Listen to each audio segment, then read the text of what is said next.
बुरे हालात से मुकाबला करो क्योंकि ये जिंदगी में तुम्हें आगे जाने में मदद करते हैं। ये कहना है उस शख्स का जो प्राइमरी स्कूल में 3 बार फेल हुआ। जब कॉलेज पहुंचा तो एंट्री टेस्ट में फेल होने की वजह से एडमिशन नहीं मिल सका। जैसे तैसे करके लोकल कॉलेज में एडमिशन लेकर जब ये हार्वर्ड यूनिवर्सिटी तक पहुंचा तो उसे 1, 2 या 3 बार नहीं बल्कि 10 बार रिजेक्ट किया गया। जब KFC में जॉब के लिए अप्लाई किया तो 24 लड़कों में से सिर्फ एक यही था जिसे रिजेक्शन मिली। फिर एक नौकरी के लिए जब उसने अप्लाई किया तो 30 मरतबा उसे रिजेक्ट किया गया। पुलिस में जॉब के लिए अप्लाई किया तो वहां से भी रिजेक्शन मिली। वो नौकरी के लिए जहां कहीं भी जाता उसे रिजेक्ट कर दिया जाता। अब जरा सोचिए, क्या उसकी किस्मत खराब नहीं थी? क्या ये आपकी नजर में बदकिस्मत नहीं था?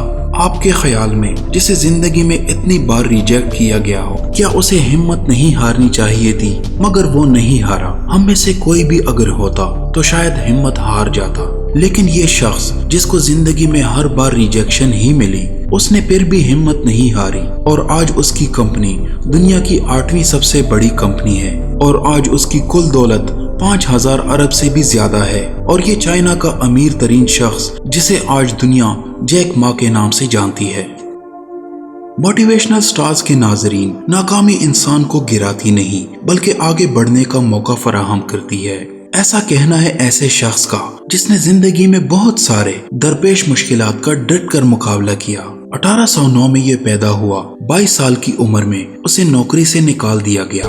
23 साल की उम्र में लॉयर बनने में नाकामी हुई। 24 साल की उम्र में कारोबार में नाकामी मिली। 25 साल की उम्र में उसकी वाइफ की मौत हो गई जिसकी वजह से वो डिप्रेशन का शिकार हो गया। 26 साल की उम्र में उसे नफ्सियाती मरीज करार दे दिया गया। 28 साल की उम्र में ये एक सेनेट स्पीकर बनने में नाकाम हुआ। 30 साल की उम्र में फिर इलेक्शन में शिकस्त का सामना करना पड़ा। 33 साल की उम्र में कांग्रेस के इलेक्शन में शिकस्त हुई। 39 साल की उम्र में लैंड ऑफिसर बनने में नाकाम हुआ। 42 साल की उम्र में फिर सेनेट का इलेक्शन हारा। 44 साल की उम्र में वजीर आला के इलेक्शन में हारा। 46 साल की उम्र में फिर सेनेट के इलेक्शन में हारा। अब इतनी सारी नाकामियां मिलने के बाद कोई भला कैसे कामयाब होने का सोच सकता है? मगर उस शख्स ने हिम्मत नहीं हारी और बार बार की कोशिशों के बाद आखिरकार 54 साल की उम्र में इलेक्शन जीत गया और अमेरिका का सदर मुंतखब हुआ और उस अजीम शान इंसान का नाम अब्राहम लिंकन है।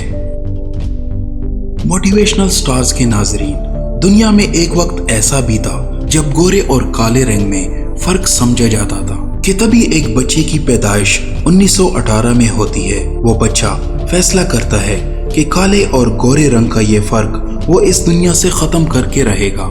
उसने ये बात अपनी जिंदगी का मकसद बना ली, मगर इस मकसद को पाने के लिए उन्हें बहुत सी मुश्किलात का सामना करना पड़ा। कई बार हुकूमत के सिपाहियों ने पकड़कर बहुत मारा, मगर ये फिर भी नहीं रुका और कहा कि मैं ये फर्क खत्म करके रहूंगा। उस मकसद को हासिल करने के लिए उनकी फैमिली को बदतरीन हालात से गुजरना पड़ा, मगर उस शख्स में इतनी जिद थी कि उसे अपने मकसद को पूरा करना ही था और इसके लिए वो जिद्दोजहद करता रहा और कोशिश करना नहीं छोड़ी। अपने मकसद को पाने के लिए उन्हें 27 साल की कैद का हुक्म भी सुनाया गया, मगर ये शख्स कहाँ मानने वाला था और फिर भी नहीं रुका। हम में से बहुत से लोग सिर्फ चंद दिन ही मेहनत करते हैं और फिर हार मान लेते हैं, मगर ये शख्स उनमें से नहीं था। 27 साल कैद काटने के बाद भी यही कहा कि मैं गोरे और काले रंग के दरमियान फर्क खत्म करके रहूंगा और आखिरकार उसने अपने मकसद को पा लिया। और ये शख्स कोई और नहीं बल्कि नेल्सन मंडेला है, जिसने न सिर्फ बार बार कोशिश करके काले रंग वालों को गोरे रंग वालों के बराबर हैसियत दिलाई, बल्कि उन्हें एक आला दर्जा भी दिलाया। और आज नेल्सन मंडेला को पूरी दुनिया जानती है और उनकी कोशिशों के लिए उन्हें सलाम पेश करती है और इन खिदमात के लिए उन्हें दुनिया का सबसे बेहतरीन अवार्ड नोबेल प्राइज भी दिया गया। मोटिवेशनल स्टार्स के नाजरीन, इन लोगों की जिंदगियों को देखकर आप समझ ही गए होंगे कि नाकामियां जिंदगी में कितना जरूरी हैं। दुनिया के हर कामयाब शख्स के पीछे नाकामियों के पहाड़ मौजूद हैं। इसलिए अगर कभी आपको भी जिंदगी में नाकामी मिले तो कभी रोकना मत और आगे से आगे बढ़ते चले जाना।